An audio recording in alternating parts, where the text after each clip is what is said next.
చంద్రగిరి మాజీ ఎమ్మెల్యే చెవిరెడ్డి భాస్కర్ రెడ్డి గారు తుమ్మలగుంటలో ఒక వెంకటేశ్వర స్వామి ఆలయాన్ని నిర్మించడం జరిగింది.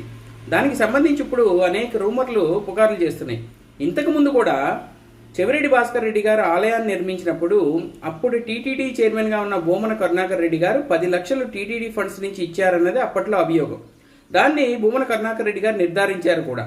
ప్రైవేటు వ్యక్తులు నిర్మించుకునే ఆలయాలకి మరి టీటీడీ ఫండ్స్ ఇవ్వటం ఏంటన్నది వాళ్ళకే తెలియాలి.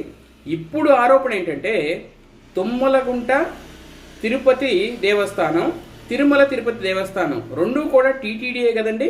తిరుమల తిరుపతి దేవస్థానం, తుమ్మలగుంట తిరుపతి దేవస్థానం టీటీడీ పేరు మీద ఫారిన్లో ఫండ్స్ కలెక్ట్ చేసి వాటిని తీసుకొచ్చి తుమ్మలగుంట తిరుపతి దేవస్థానం అకౌంట్లో వేశారు. టీటీడీ అన్న పేరు మీద చెక్కులు తీసుకొచ్చి తుమ్మలగుంట తిరుపతి దేవస్థానం అకౌంట్లో వేశారన్నది ప్రస్తుత అభియోగం.